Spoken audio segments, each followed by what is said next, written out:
আপনারা জানেন সুস্থ পরিবেশ আনতে চান, যদি পশ্চিমবঙ্গের সঠিক উন্নয়ন চান, তাহলে ভারতীয় জনতা পার্টিকে ভোট দিন এবং পশ্চিমবঙ্গে রাষ্ট্রবাদী হিন্দুত্ব সরকার নিয়ে আসুন।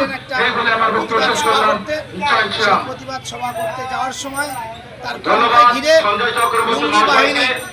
অর্থাৎ বন্ধুরা, আপনারা জানেন এই রাজ্যের পুলিশ প্রশাসনের সামনে যেভাবে রোহিঙ্গারা আমাদের শুভেন্দু অধিকারী মহাশয় কনভয়কে আক্রমণ করেছে, এটা সত্যি নিন্দনীয়।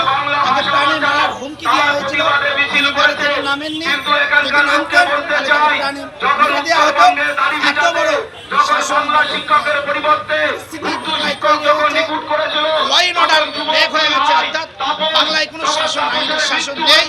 তাই আমরা আজ বিরোধী দলনেতার যে আক্রমণ হয়েছে তারই জন্য সারা রাজ্যব্যাপী আমরা রাজপথ অবরোধ করেছি এবং থানার সামনে থানা বিক্ষোভ সমাবেশ করেছি।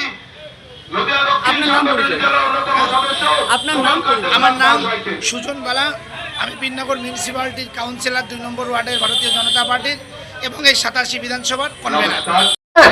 মানুষের কোনো ক্ষতি করবে না। এখানে একটি যদি অসুস্থ রোগী আসে অ্যাম্বুলেন্সে ভাড়ানে সঙ্গে সঙ্গে এরা ব্যবস্থা করে দেবে।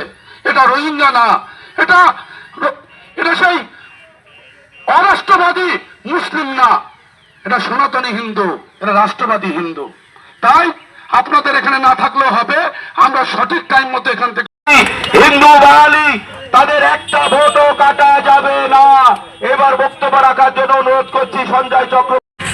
উপস্থিত সমস্ত রাষ্ট্রবাদী জাতীয়তাবাদী সনাতনীদের গৌরিক অভিনন্দন জানাই। যে কোনো সমস্যা, যে কোনো চাহিদা, অভাব অনটন হয়ে থাকে, ঠিক একই রকম ভাবে সাধারণ মানুষের হয়ে পশ্চিমবঙ্গের বিভিন্ন জায়গায় জায়গায় ভারতীয় জনতা পার্টির বিক্ষোভ সমাবেশে ব্যস্ত হয়েছে।